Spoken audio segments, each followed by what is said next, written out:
आज का वीडियो है हिंदी साहित्य का इतिहास मैं बनाने जा रही हूँ। तो जैसा कि पता है हम अभी तक यहाँ तक बना चुके हैं वंग कवि तक। अब आज हम आपको पढ़ाएंगे मनोहर कवि। मनोहर कवि किसे पढ़ाएंगे? मनोहर कवि। तो देखिए,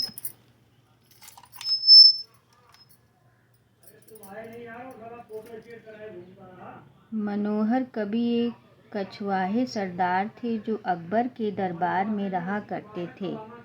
शिवजी सरोज में लिखा है कि ये फारसी संस्कृत के अच्छे विद्वान थे और फारसी कविता में अपना उपनाम तोशनी रखते थे। इन्होंने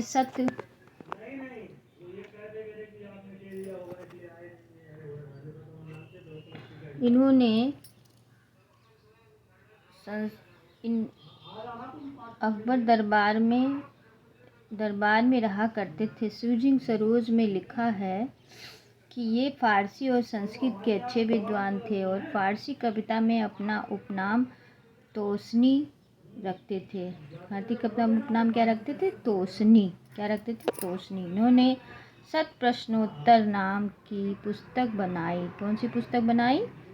मनोहर कवि ने शत प्रश्नोत्तर नाम की पुस्तक बनाई तथा नीति के श्रृंगार रस को बहुत से फुटकल दोहे कहे। इनका कविता काल संवत 1620 के आगे माना जा सकता है। इसके श्रृंगारिक दोहे मार्मिक और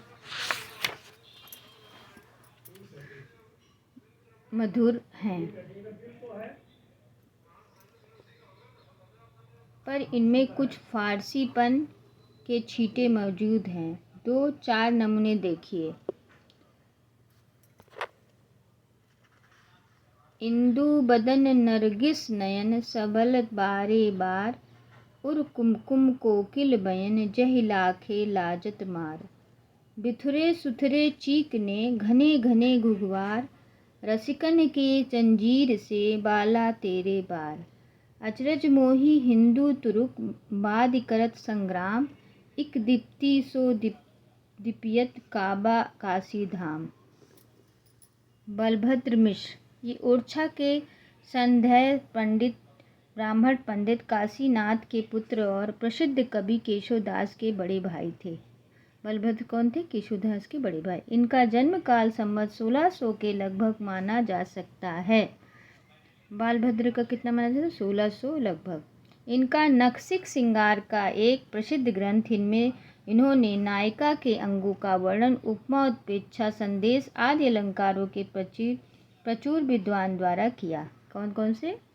वर्णन, उपमा, उत्प्रेक्षा और संदेह अलंकार। ये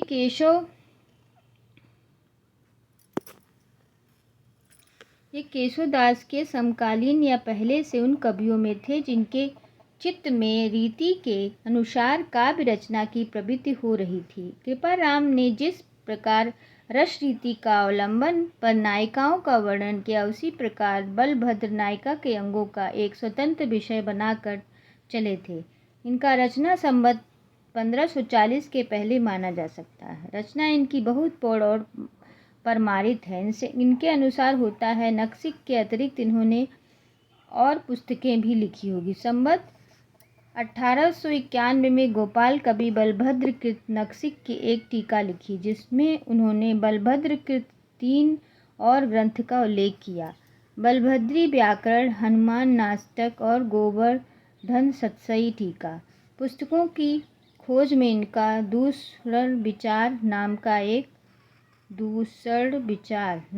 एक ग्रंथ मिला, जिसमें काव्य दोष का निरूपण है। बलभद्र की पुस्तक जब खोजी गई तो क्या कौन सी पुस्तक मिली? दूसर विचार, जिसमें काव्य दोषों का निरूपण है। नखशिख के 2 कवित्व उद्धृत किए जाते हैं।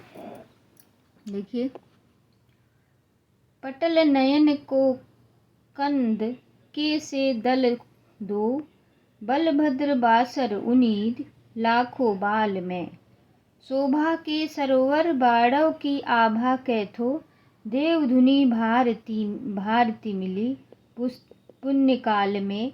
काम के व्रत कैधो नासिका उड़ो बैठो, खेलत शिकार तरुणी के मुख ताल में। लोचन सित में लोहित लकीर मानो, बाधे जुग मीन लाल रेशम के डोर में। मरकत के मूल कैंधो पगन के पूत आदि, राजत अभूत तम राज कैसे तार हैं।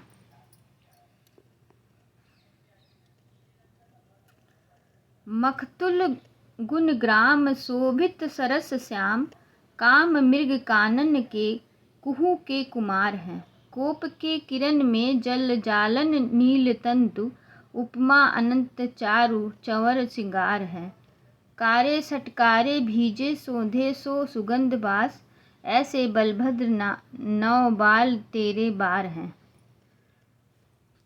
12वें कवि है जमाल। ये भारतीय काव्य परंपरा से पूर्ण परिचित कोई सहृदय मुसलमान कवि थे। जमाल कौन थे? मुसलमान, जिनका रचना काल संवत 1627 में अनुमान किया गया। इनके नीति और श्रृंगार के दोहे राजपूतानों की ओर बहुत जनप्रिय है। भावों की व्यंजना बहुत ही मार्मिक पर सीधे साधे ढंग पर की गई। इनका कोई ग्रंथ तो नहीं मिलता, पर कुछ संग्रहित दोहे मिलते हैं। सहृदय के अतिरिक्त इन्होंने शब्द क्रीड़ा की निपुणता भी थी। इससे उन्होंने कुछ पहेलियां भी पहले दोहे में रखी। कुछ नमूने दिए जाते हैं, देखिए। पूनम चाँद कुशुभ रंग, नदी दीर द्रुमडाल, रेत भीत भुष लिपाड़ो ए थिर नहीं जमाल। रंग जो चोल मझीठ का, संत बचन प्रतिपाल, पहाड़ देख रू करम गत ए की मिटे जमाल। जमाल ऐसी प्रीति कर, जैसे केस कराए, के काल के उपजला जब तक सिर स्यू जाए।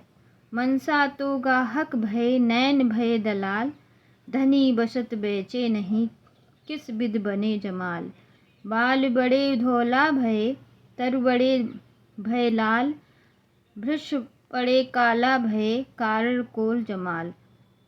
कड़िम जावक रंग रच्यो, दमक मुकत कोर, इम हंसा मोती तजे, इस चुंग लिए चकोर। आगे देखिए केशवदास हैं। अभी आपने पढ़ा बलभद्र जो केशवदास के भाई थे, अब केशवदास को पढ़िए, देखिए सुनिए। केशव ये संडय ब्राह्मण कृष्णदत्त के पौत्र और काशीनाथ के पुत्र थे। इनका जन्म संवत 1612 में और मृत्यु 1674 के आसपास हुई। ओरछा नरेश महाराज राम के भाई इंद्रजीत सिंह की सभा में ये रहते थे, जहाँ इनका बहुत मान था। इनके घराने के में बराबर संस्कृत के अच्छे पंडित होते आए थे। इनके बड़े भाई बलभद्र मिश्र भाषा के अच्छे कवि थे। इस प्रकार की परिस्थितियों में रहकर ये अपने समय के प्रधान साहित्य शास्त्र ज्ञान कवि माने गए। इसके आविर्भाव काल से कुछ पहले ही रस अलंकार आदि काव्यांगों के निरूपण की ओर कुछ कवियों का ध्यान जा चुका था। यह स्वाभाविक भी था, क्योंकि हिंदी काव्य रचना प्रचुर मात्रा में हो चुकी थी। लक्ष्य ग्रंथों के उपरांत ही लक्षण ग्रंथों का निर्माण होता है। केशवदास जी संस्कृत के पंडित थे, अतः शास्त्रीय पद्धतियों से साहित्य चर्चा का प्रचार भाषा में पूर्ण रूप से करने की इच्छा उनके लिए स्वाभाविक थी। केशव के पहले संवत 1598 कृपाराम थोड़ा रस निरूपण कर चुके थे। इसी समय चरखरी के मोहन लाल मिश्र ने सिंगारवत नामक एक ग्रंथ सिंगार रस संबंधित लिखा। नरहरि कवि के साथ अकबरी दरबार में जाने वाले करनेश कवि ने कड़भरण, श्रुतिभूषण और भूपभूषण नामक 3 ग्रंथ अलंकार संबंधित लिखे। तो कड़भरी ने क्या लिखा? करनेश कवि ने कड़भरण लिखा, श्रुतिभूषण लिखा और भूपभूषण कवि लिखा। कौन? करनेश कवि। पर अब तक किसी कवि की संस्कृत साहित्य शास्त्र के निरूपण काव्यांगों का पूरा परिचय नहीं कराया था। यह काम केशवदास जी ने किया। ये काव्य में अलंकारों का स्थान प्रथम समझने वाले चमत्कारवादी कवि थे, जैसे कि इन्होंने स्वयं कहा, यद्यपि सुजाति सुलक्षणी सुबरन सरस समृद्ध सुमृत भूषण बिन बिरजाई कविता बनिता मित। अपनी इस मनोवृत्ति के अनुसार इन्होंने भामा, उद्भट और दंडी आदि प्राचीन आचार्यों का अनुसरण किया, जो रस, रीति आदि सब कुछ अलंकार के अंतर्गत ही लेते थे। साहित्य शास्त्र को अधिक व्यवस्थित और समुन्नत रूप से लाने वाले मर्मठ आनंदवर्धन आचार्य पर विश्वनाथ का नहीं, वर्धन आचार्य और विश्वनाथ का नहीं। अलंकार के सामान्य और विशेष दो भेद करके उन्होंने उसके अंतर्गत वर्णन की प्रणाली ही नहीं, वर्णन के विषय भी ले लिए। अलंकार शब्द का प्रयोग इन्होंने व्यापक अर्थ में किया। वास्तविक अलंकार इनके विशेष अलंकार ही हैं। अलंकारों के लक्षण इन्होंने दंडी के काव्यदार्श से तथा बहुत सी बातें अमरचित्त काव्य कल्प वृत्ति और केशव मिश्रकृत अलंकार शेखर से ली है। पर केशव के 50 से 60 वर्ष पीछे हिंदी के लक्षण ग्रंथों की जो परंपरा चली वह केशव के मार्ग पर नहीं चली। काव्य के स्वरूप के संबंध में तो वह रस की प्रधानता मानने वाले काव्य प्रकाश और साहित्य दर्पण के पक्ष पर रही, और अलंकारों के निरूपण में उसने अधिकार चंद्रलोक और कुवलय नंद का अनुसरण किया। इसी से केशव के अलंकार लक्षण हिंदी के प्रचलित अलंकार से नहीं मिलते। केशव ने अलंकारों में कवि प्रिया और रस पर रसिक प्रिया लिखी। इन ग्रंथों में केशव का अपना विवेचन कहीं नहीं दिखाई पड़ती। सारी सामग्री कई संस्कृत ग्रंथों में ली हुई मिलती है। नामों में अवश्य कहीं कहीं थोड़ा हेरफेर मिलता है, जिससे गड़बड़ी के सिवा और कुछ नहीं हुआ। उपमा के जो 22 भेद केशव ने रखे, उसमें 15 तो ज्यों के त्यों दंडी के हैं, 5 केवल नाम भर बदल दिए गए हैं। शेष 2 भेद सर्कड़ोपामा और विपरीतोपामा, इनमें विपरीतोपामा को तो उपमा कहना ही अव्यर्थ है। इसी प्रकार आक्षेप के जो 9 भेद केशव ने रखे, उनमें 4 तो ज्यों के त्यों दंडी के हैं। 5वां मरोड़ छेप दंडी का मूर्छा छेप है ही। कवि प्रिय और प्रेम अलंकार दंडी के विश्वनाथ के नहीं, प्रेयस का ही नामांतर है। उत्तर अलंकार के चारों भेद वास्तव में पहेलियां हैं। कुछ भेद के दंडी से लेकर भी केशव ने उनका और ही अर्थ समझा है। केशव के रचे 7 ग्रंथ मिलते हैं। कवि प्रिया केशव के हैं, रसिक प्रिया केशव के हैं, रामचंद्रिका केशव के हैं, वीर सिंह देवचरित केशव के हैं, विज्ञान गीता केशव के हैं, रतन बावरी केशव के हैं और जहांगीर जसचंद्रिका केशव के हैं। तो कौन कौन से केशव के ग्रंथ हैं? कवि प्रिया, रसिक प्रिया, रामचंद्रिका, वीर सिंह देवचरित, विज्ञान गीता, रतन बावरी, जहांगीर जसचंद्रिका। केशव को कभी हृदय नहीं मिला था। इसमें वह सहृदयता और भावुकता भी न थी जो एक कवि में होनी चाहिए। वे संस्कृत साहित्य से सामग्री लेकर अपने पंडित और रचना कौशल की धाक जमाना चाहते थे, पर इस कार्य में सफलता प्राप्त करने के लिए भाषा पर जैसा अधिकार चाहिए वैसा उन्हें प्राप्त न था।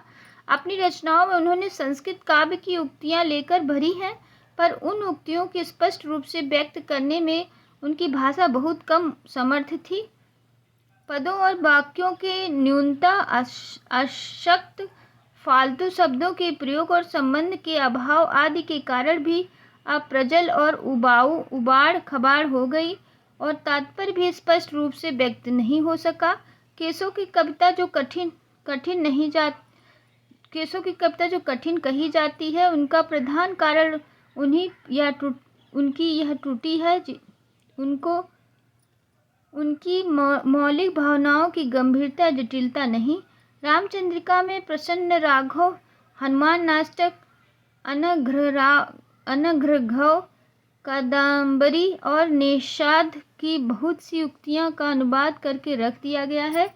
कहीं कहीं अनुवाद अच्छा न होने के कारण उक्ति विकृत हो गई है, जैसे प्रसन्न राघव के प्रियतम पदेरकिता भूमि भागवन का अनुवाद पयो पद पंकज ऊपर करके केशव के उक्ति को एकदम बिगाड़ डाला है। केशव ने उक्ति को एकदम बिगाड़ डाला है। हाँ, जिस उक्तियों में जटिलता नहीं है, समाज शैली का आश्रय नहीं लिया गया है, उनके अनुवाद में कहीं कहीं बहुत अच्छी सफलता प्राप्त हुई है। जैसा भरत के प्रश्न और कैकेयी के उत्तर में मातु कहाँ निपतात गए सुरलोक कही, क्यों सुत शोक गए, जो कि हनुमान नाटक के एक श्लोक का अनुवाद है। केशव ने 2 प्रबंध काव्य लिखे, वीर सिंह देवचरित, दूसरा रामचंद्र का। तो कौन से प्रबंध काव्य थे केशव के? वीर सिंह चरित्र और रामचंद्र का। पहला तो काव्य ही नहीं कहा जा सकता, वीर सिंह चरित्र को काव्य ही नहीं कहा जाता। कौन कह रहा? आचार्य रामचंद्र सिंह। वीर सिंह देवचरित्र को, इनमें वीर सिंह देवचरित्र तो थोड़ा वीर सिंह देव का चरित्र तो थोड़ा है, दान लोभ आदि के संवाद भरे हैं। रामचंद्र का अवश्य एक प्रसिद्ध ग्रंथ है, पर यह समझ रखना चाहिए कि केशव उक्ति व्यक्ति और शब्द क्रीड़ा के प्रेमी थे। जीवन के नाना गंभीर और मानविक बच्चों पर उनकी दृष्टि नहीं थी, अतः वह मुक्तक रचना की भी उपयुक्त थे, प्रबंध रचना के नहीं। प्रबंध पटुता उनमें कुछ भी न थी। प्रबंध काव्य के लिए 3 बातें अनिवार्य है: संबंध निर्वाह, कथा के गंभीर और मार्मिक स्थानों की पहचान। संबंध कौन से 3 बातों? प्रबंध निर्माण के लिए 3 बात होना चाहिए: संबंध का निर्वाह होना चाहिए, कथा के गंभीर मार्मिक स्थानों की पहचान होनी चाहिए, जिस जगह की कथा लिख रहे हैं उसकी पहचान होनी चाहिए जगह का, और दृश्यों की स्थानगत विशेषता होनी चाहिए, जो दृश्य लिखा जा रहा है। तो कौन कौन से हैं? संबंध का निर्वाह, कथा की गंभीर मार्मिक स्थल और की पहचान, और दृश्य स्थागत विशेषता दृश्यों की।